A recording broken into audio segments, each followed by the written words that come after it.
Peace, everybody. I'm making this video today about the lack of leadership and the lack of guidance of the so-called American Negro, due to the fact that there is no vision, there is no collective vision, there is no ideal, there is no version of the future that is being perpetuated or that is being communicated to the masses of the American Negro. And because there is no vision, we just fall in place in our current society, regardless of where it is in the world, regardless of where you are. You fall into the status quo, white supremacy, white man in charge. You can't even imagine not being under the control and domination of the so-called white man, because this is not being shown to you through the media, through communication, through music, through anything. It's not even a thought in your mind. And according to King Solomon, as a man thinketh in his heart, so is he. So if you thought these thoughts of being not under the white man, you will be uncomfortable and you will be dissatisfied with the reality of being under the so-called white man. You're satisfied with this current reality because nobody is leading us, guiding us, or there is no dreamers, there is no visionaries teaching us, creating the videos that we watch every day on YouTube, the sermons that we watch every Sunday from your favorite YouTuber. They're telling you life is hopeless. We're going to always be under so-called white domination because this is their bread and butter. But they give you no vision for an alternative path. They tell you the answer is to get money. To get money to pay your white landlord. To get money to pay the IRS taxes. To get money to go purchase products and services from the white man. Your favorite YouTubers utilize and patronize services of the so-called white man with this money because there's no vision. And they think the end is getting money, but money is only a means to an end. If you had a vision, even on a small level, say you got a vision of purchasing a material item. You want to purchase a property, you want to purchase a house because you need a place to live, or you want to be a real estate investor. So you need money to do this. You have to get funding, or you have to save the money, go to the casino. Somehow, some way, you must get this money to accomplish your goal because you had a vision for your own self. But if the American Negro had a vision, the American Negro had a vision for the future, then the money would be a means to get that done. Your money will be utilized to make that happen. Say, for instance, I'm gonna give you an idea of a vision. Like Dr. King in his vision of the dream. He had a dream that one day little black boys and little white girls and white boys would be holding hands, right? This dream happened. You walk down the street, you see white boys and black boys holding hands, and black women and white men holding hands. That was the dream, that was the vision, and that happened. Now, once that happened, then what? Now what? They knocked Martin Luther King off because he had more dreams. Now let me give you a dream. I have a dream that one day we will not be under so-called white domination. We will have our own nation. We will practice self-determination, our own government, our own laws, our own customs, our own religion, and we will be free from this oppression because the white man is not necessarily a factor. He's not a factor. He's just another human being.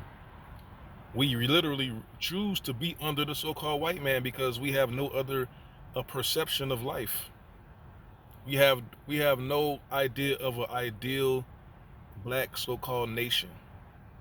We think the so-called black nation is a slave. We look at our own ancestors as slaves, not human beings, as property of a so-called white man. See, we have to re-identify who we are.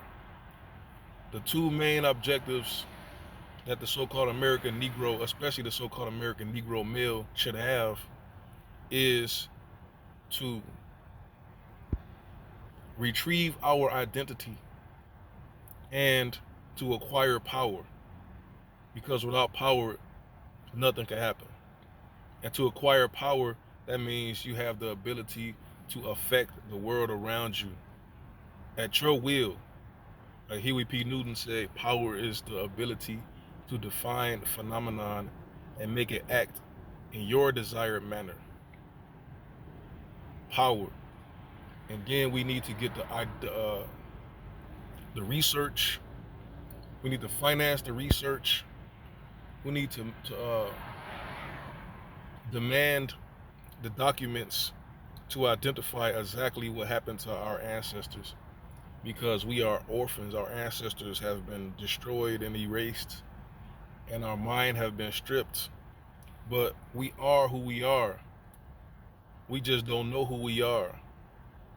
And until we know exactly who we are, I'm not going to say it's impossible to determine where we're going to go, because you could always determine where you're going to go regardless of who you are.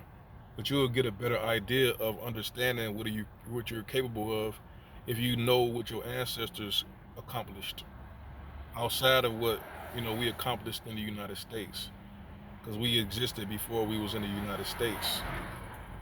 But those two objectives, acquire power, that's economic power, that's mental power, psychological power, emotional power, political power, meaning just political power is meaning organizing in groups, because politics means people, and also uh, social power, which is people, and to identify.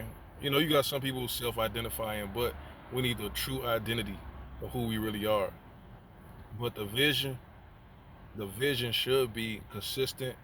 It shouldn't be acquiring things and money. Those should be used to accomplish their vision. And the vision should be to be self-dependent, self-sufficient, and free, you know, free from oppression, free from white supremacy, free from the yoke of white supremacy. We act as though there's some type of contract that we have to somehow comply with an oppressor. Some people believe that you have to give your money, your support to so-called Negroes who come to your community. You're obligated to give them your money. It's like Joe Biden say, you're obligated to give him your vote. You're not black unless you vote for me. What did he do for you? What did he do to deserve your vote? What did the Chinese businessman, the Mexican businessman, the white man do to deserve your vote or to deserve your economic support? But you feel like you're somehow enjoined to give them everything that you have. But you feel that your position in America is to be a slave, to be a consumer, to be a voter, to be told what to do, to be undermined, to be neglected. But we should have the power of our own destiny. Every individual should have the power over their own destiny, and every nation has the right to self-determination and to determine exactly what's going to happen in their reality. And they should have the right over land and resources, natural resources, the sunlight, the water, the dirt, the stones, the bricks, the ocean. We have a right to the earth. Our plight, our destiny is not to be under the white man. But there is nobody telling you this. Most of these blacks, because there is no vision, they accept this position. They think that they're somehow part of America, that this is their government. But this government is not yours because this government does nothing for you. This government gives everybody resources and opportunities except you. You have to struggle and fight just to go to the bathroom, just to eat at the counter, just to go inside the stores in this government. This government declared the so-called Negro as inanimate property, not even human beings. How is this your government? This government do not deserve the Negro. The so-called American Negro deserve their own independent government.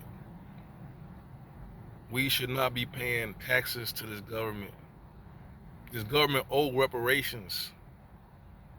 But once you get these reparations, you cannot be part of this government because you're just going to get them the money right back.